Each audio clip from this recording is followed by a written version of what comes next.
Етікші ертегісі. Ерте заманда бір кедей етікші өмір сүріпті.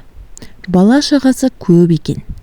Үй ішін асырау үшін ол ел аралап, қобдиын құшақтап жүріп, етік тігіпті. Күндердің күнінде қобдиын қолтықтап, таныс емес бір ауылға аттанады. Бұрын жүрмеген жолы болған соң етікші адасып кетеді. Түн болады. Ақырында етікші далада жалғыз тұрған иесіз үйге кездеседі. Иесіз қыстаудың ішіне кірген етікші пештің үстіне шығып, қобдиын басына төсеп, жата кетеді. Бір уақытта салдыр-гүлдір еткен бір нәрсенің даусы шығады. Етікші есікке қараса, маңдайында жарқыраған жалғыз көзі бар бір еңгезердей дәу кіріп келе жатыр екен. «Пеш үстінде жатқан қандай адам?» деп сұрайды дәу. Етікші: «Бұл етікші» деп жауап береді. «Бізге керек шебер етікшімісің?» дейді. «Қане, бері кел шебер. Мына үйге кір. Егер ертеңге дейін бір керемет етік тіксең, жаның аман қалады. Ал орындамасаң, басыңды аламын», дейді де етікшіні ішке кіргізеді. Дәудің өзі есіктің алдына жатып ұйқыға кіріседі. Етікші ішінен: «Енді өмірім жойылды. Өліп кетсем, бала шағамды кім асырар екен?» деп үрейленеді. Амалы таусылған етікші таң атқанша отырып ғажайып етік тігеді. Етіктің сыртқы көрінісінің басқа етіктерден айырмашылығы бар.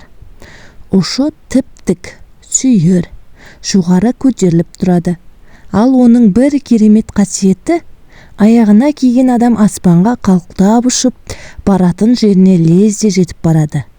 Бірақ ол дәудің оны оңай үйіне жібере қоймасын біліп, бәрібір дәудің қолынан өлемін. Одан гөрі бұл дәуді өзім өлтірейін деп өткір пышағын алады. Дәу ұйқыға кетті-ау деген кезде етікші етігін киіп сыртқа шығады. Қалықтап ұшқан күйі қолындағы пышағымен дәудің жалғыз көзін түйреп алады. Дәу бақырып: «Ер болсаң екі соқ!» дейді.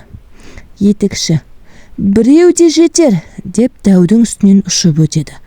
Ал дәу жарақаттан табанда өлген екен дейді. Етікші сыртта тұрып, әрі ойлап, бері ойлап, иесіз үйдің төбесіне шығып түнейді. Таң атқан соң дәудің үйін аралап, қарап шығады. Үйдің бір қараңғы жерінде темір сандық тұр екен. Етікші темір сандықты әзер дегенде ашады. Оның іші толған алтын, күміс екен. Бұдан кейін етікші алтын мен күмісті керегінше алып, ғажайып етігін киіп, үйіне ұшып келеді. Дәуден алған байлығының жартысын еліндегі жетім жесірлерге таратып береді. Осылайша етікші тұратын ауылдың тұрмысы жақсарып, мұраттарына жетеді.